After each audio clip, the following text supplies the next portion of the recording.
we got some self-defense techniques for your mama. Let's talk about that.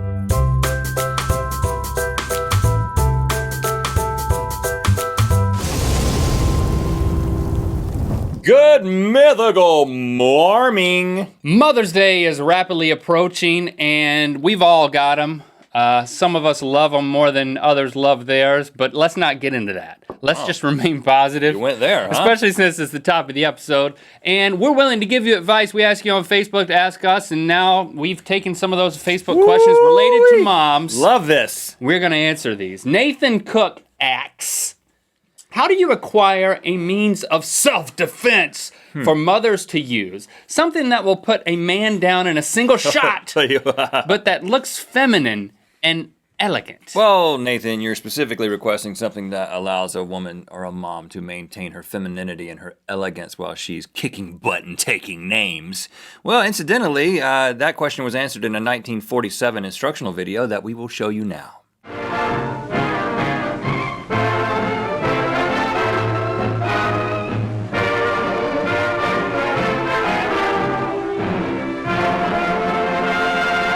And we actually produced that video. Yep. That was one of our first videos. Mm-hmm. But if you want something that seems a little bit more modern, a little bit more with it, then you should check out Dark Magician 70s instructional video featuring, I think this is his daughter and maybe stepson or something. Something Who like knows? that, yeah. Two techniques, step to the side and hammer fist. Or, same thing, step to the side, grab, squeeze, and pull. Oh. Okay, well, I'm staying away from that girl. Well trained. Okay, but you specifically requested self-defense tips from moms. And so we have compiled a list of self-defense tips from moms that are reliant upon very stereotypically momish things. Here you go. Okay, so I've got the first one. I'm calling this self-defense technique for moms the gold dust.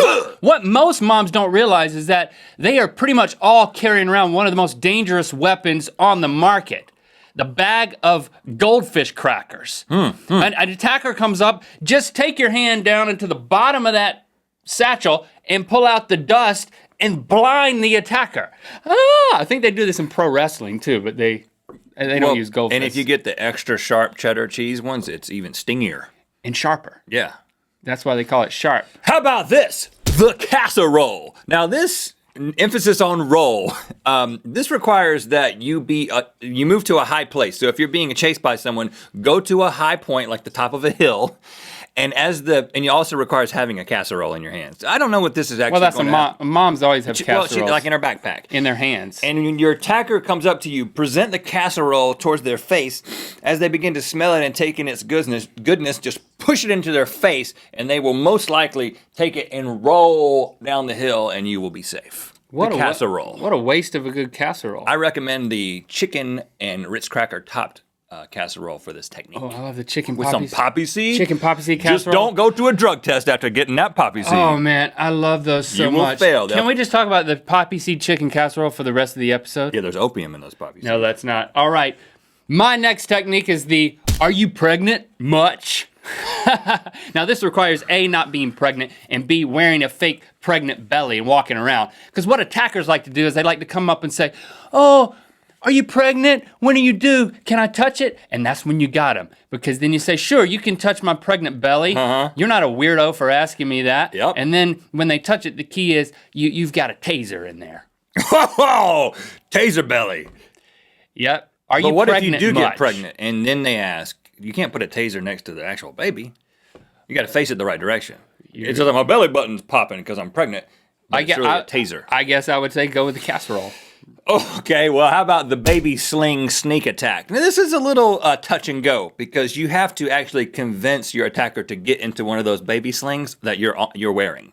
So that doesn't sound difficult. This is probably a small attacker. It's kind of a role reversal. Somebody's trying to attack you, and you're like, "Oh, we're getting this sling first." Yeah. You got to talk. Sometimes putting a little treat in there. I'm totally with you. Like a piece of dark chocolate or whatever the attacker prefers. You put it into the sling. They get in there, and as soon as they get comfortable, you just close the sling over their face, suffocate them, or just make them pass out, or until they submit, and then let them go on their way. Works every time. Baby sling sneak attack.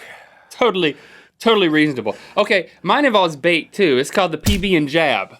Oh, nice play on words. Moms always have some PB and J around. What you do is whenever you encounter an attacker, you just offer the attacker a spoonful of peanut butter, which by all accounts is totally irresistible. Then while they're noshing on the peanut butter, you jab them in the face. Might get some peanut butter on yourself. And that's the beauty of it, is that you recycle it. It lessens the blow to your hand of the jab. It's not nearly as painful to you, but still as effective to the attacker. And they get a little nutrition in the process. And if they're allergic to peanut butter, they boom, can die. Double whammy. Right. Okay. They probably wouldn't take it. They probably would know that though. But then they would climb in your baby sling. So you still got them. And finally, the dirty diaper. This is a little bit like a water balloon attack, except they're not water balloons, they're diapers and they're full of poop. I mean, think about that coming at your head. Yeah, you already knew that one. Right? Javier Ramirez asks, how do they work? How do they work, Javier? How do they work? Constantly, Javier. Moms are constantly working. As a matter of fact, they've got the most thankless profession on the planet.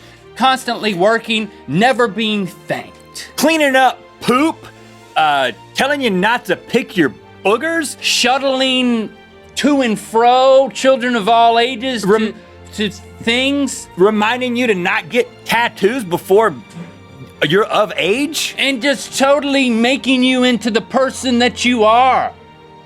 Yeah, moms. Thank you, moms. Thank you, my mom. Sue. Yeah, and my mom, Diane. I love you. I love you more than he loves his mom. And thank you. That's not true, Sue. Mom, I've never called you Sue before. But I am now because that's how much I love you. And thank you to our wives. Wives, yes. Also moms. My wife, who I love more than he loves his wife. No, that's... Who's also a mom. And my I'm wife. getting more brownie points right my now. wife, Christy, who I don't have to tell anyone but you that I love. You know that I love you I'm more here than standing anybody else before loves the world. Their wife, saying who happens I to love be a my mom. wife, who's a mom. And my kids. I also love my kids, which means I love my wife. Thank you, moms, for everything that you do. Thank you. You know what day it is? It's Thursday. And Thursday means me.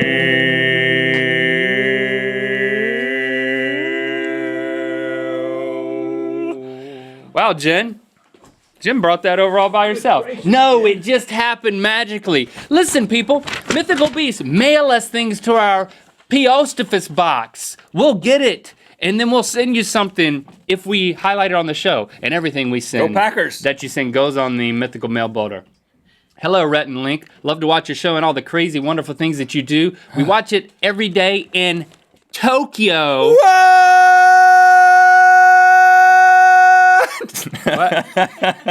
Tokyo. Okay. I said Tokyo. Yeah, You didn't hear me? For the rest of the existence of this show, anytime someone says Tokyo, I have to go, what? Because it's like one of those crazy Japanese game shows. You guys make us smile. Thank you. Okay.